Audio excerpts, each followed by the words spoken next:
Young activist dies under suspicious circumstances in Iranian jail. A young Iranian Arab man named Benyamin Albughobeish has been killed in an Iranian prison, according to local human rights sources in Ahvaz. On June 26, Benyamin's family received a phone call from the Iranian Intelligence Ministry office in Ahvaz, informing them of the death of their son at the Intelligence Ministry's detention center in the city.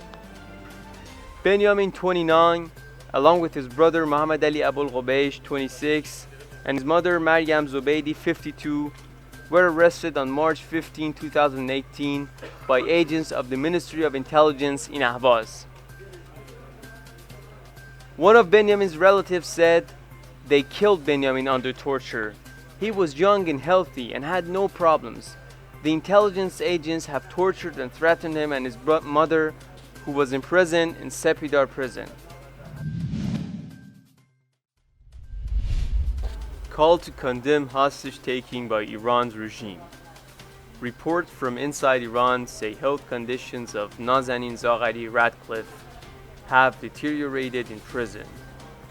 Meanwhile, her husband, Richard Ratcliffe, has started the third week of his hunger strike outside the clerical regime's embassy in London. Kidnapping and hostage-taking have been some of the main tools of the clerical regime to advance their policies from the onset. The NCRI Women's Committee called on the UN High Commissioner for Human Rights and the Human Rights Council to condemn decisively the Iranian regime's abduction and hostage-taking. It further called for urgent action to free Ms. Nazanin Zaghari.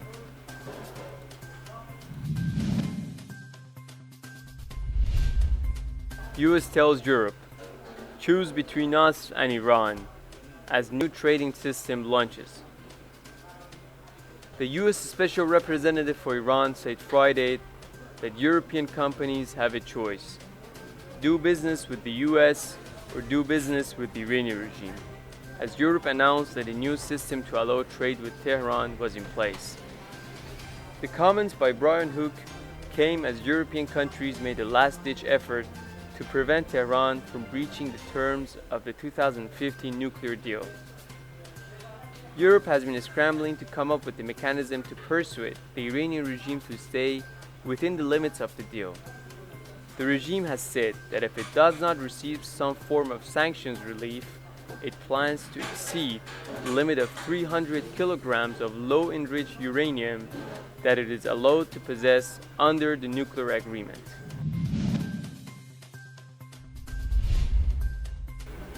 Iran using Malaysia to sidestep US sanctions on oil exports. The Iranian regime is secretly selling oil by getting assistance from Malaysia to sidestep US sanctions, reports say. Referring to the latest findings by a Sweden-based company, Tanker Trackers, the world's largest financial newspaper, Japanese Nikkei, reported on Thursday Tehran's efforts to sustain its oil exports to Asia in the face of tightened US sanctions appear to be getting some assistance from Malaysia, according to analysis of data on ship movements. Iranian oil typically arrives in the Straits of Malacca and is handed over using ship-to-ship oil transfer to Chinese very large crude carriers, according to the co-founder of Tanker Trackers. Iran state TV quietly earns hard currency on YouTube.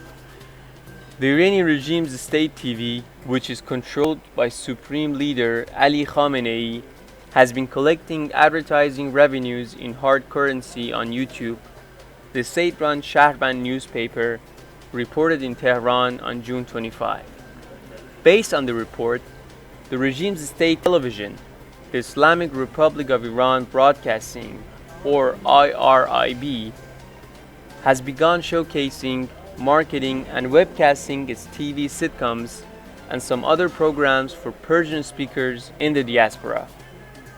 According to Shahrban, the IRIB may still be testing the waters to make sure that making money on YouTube is feasible.